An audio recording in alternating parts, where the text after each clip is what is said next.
Bonjour, Sylvia Embers. Alors, je reviens avec vous toujours pour les questions que se posent les couples à des moments un petit peu décisifs de leur relation.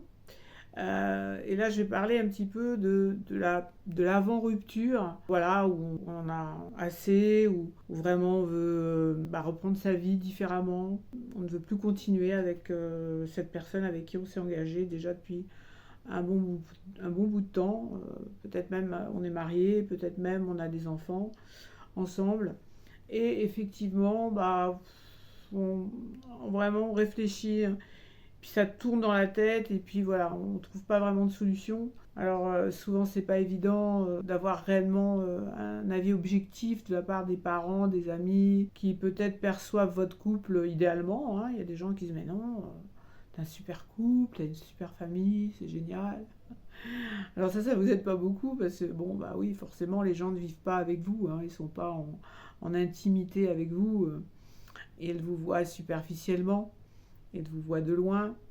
Mais vous pouvez parfois incarner un modèle pour les autres, hein. Mais vous c'est pas ce que vous avez envie de vivre. Voilà. Bon, ça, c'est très personnel.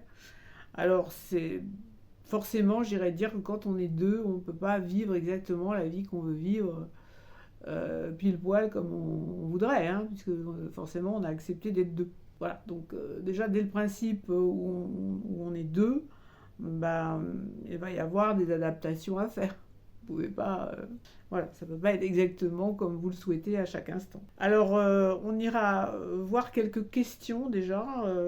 Voilà, j'irais dire que déjà il faut s'interroger sur est-ce que mon couple souffre de problèmes insolubles. Ça, c'est vraiment une des premières questions à se dire. Est-ce que vraiment on ne peut pas résoudre ce problème à deux, ou en voyant un coach, ou en voyant un thérapeute, un spécialiste, une personne qui aura du recul, qui pourra nous écouter, qui aura l'expérience pour nous parler et détecter. Voilà. Alors, est-ce que vraiment, vraiment, il y a quelque chose d'impossible à gérer entre nous deux? Donc ça, c'est vraiment un des points cruciaux. Voilà, parce que peut-être qu'on veut s'en aller pour reprendre sa liberté, pour voyager, parce que l'autre n'a pas voulu faire son projet avec vous. Bon, voilà, on a un petit ressenti, on n'est pas content. Puis on se dit, bon, voilà, moi je veux quitter cette situation. Alors, voilà, donc il faut peut-être quand même aller un peu plus loin, un peu plus profondément, et voir vraiment si c'est insoluble. Ensuite, il faudrait quand même voir aussi quels ont été les beaux moments qu'on a partagés ensemble. Qu'est-ce qui s'est passé dans cette relation? Voilà, on ne peut pas tout jeter à la poubelle et hop, voilà, et puis on recommence. Non, quand même, ça fait partie de votre vécu, de votre vie, de votre expérience. Donc qu'est-ce qui a été bien dans cette relation? Qu'est-ce que ça vous a apporté? Qu'est-ce que ça vous a fait grandir? Justement, qui êtes-vous devenu grâce à cette relation? Alors si la relation, hélas, vous voyez que c'est que du négatif, c'est que du toxique, cette personne, elle vous a fait énormément changer, vous êtes très très loin de la personne que vous étiez il y a 3 ans, 4 ans, 5 ans, et pour vous c'est insupportable. Bon, oui, là, effectivement, il y a un problème réel. Mais au contraire, si vous avez beaucoup de beaux souvenirs, si vous avez voyagé, si vous avez des beaux enfants ensemble, si bon, vous avez eu des passions, vous avez partagé des passions, il y a des gens qui partagent l'artistique, la musique, les voyages, une passion, la cuisine, un métier. Ils ont investi dans une profession, dans un commerce. Bon, vous voyez, on ne peut pas tout jeter, hein, faut quand même avoir du recul.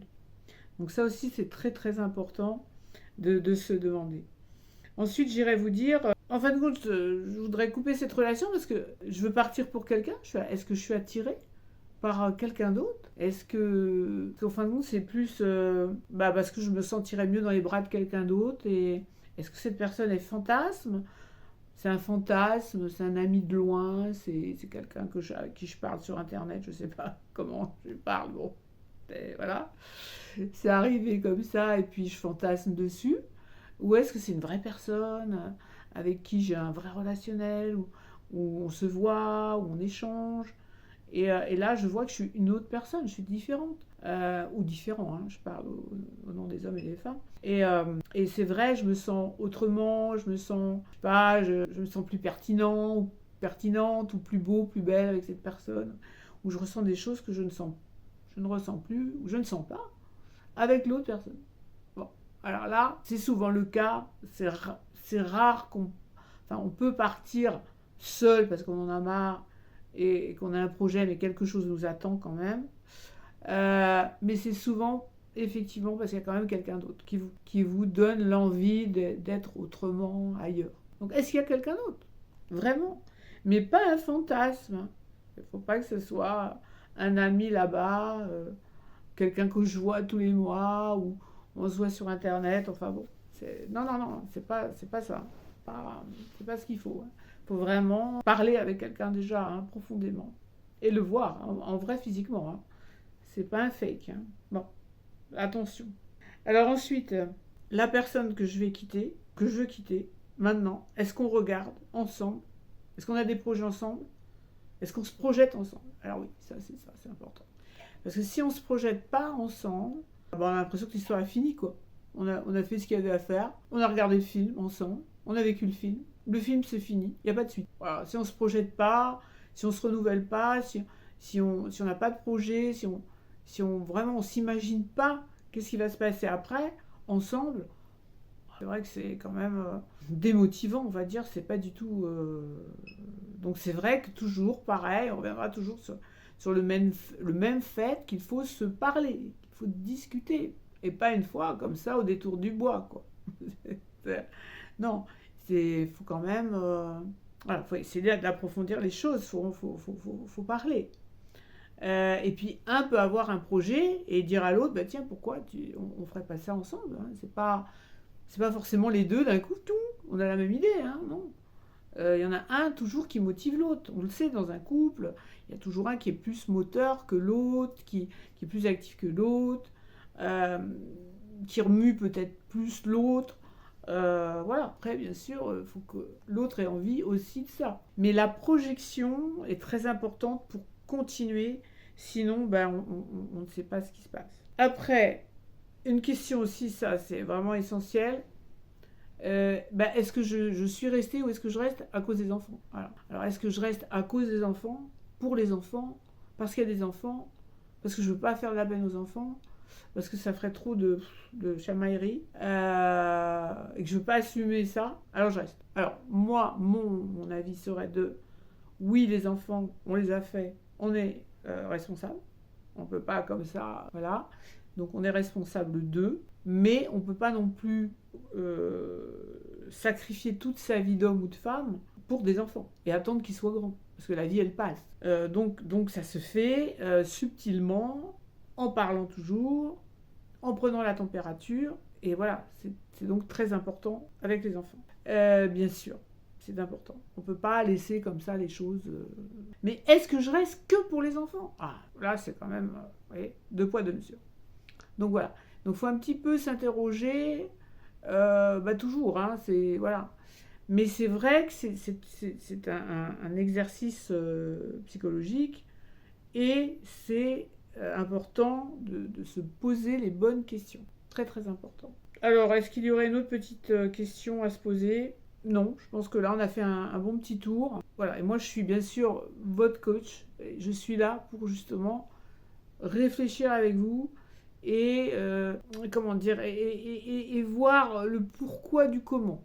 Voilà. Parce que seul, c'est vrai qu'on a une chape de responsabilité, de plomb, de frustration, d'interrogation, et puis de se dire bah non, je vais quand même pas quitter ma famille, je vais pas tout perdre, je vais pas faire ci, je vais pas ça. Alors voilà, c'est 2 poids 2 mesures, et voilà, là on en est là, on va pas quitter quelqu'un comme ça sur un coup de tête pour rien. Mais par contre, oui, il ne faut pas hésiter à avoir une vraie rupture avec quelqu'un avec qui on ne se projette plus. Mais ça ne veut pas dire qu'on est ennemi non plus. Hein, voilà. Donc on peut très bien se quitter, le mieux possible, on va dire, en parlant beaucoup, en s'expliquant beaucoup, et essayer de rester bons partenaires ou bons amis. Hein. Bon, merci. des petites réflexions, des questionnements. Et likez si ça vous intéresse, abonnez-vous. Merci.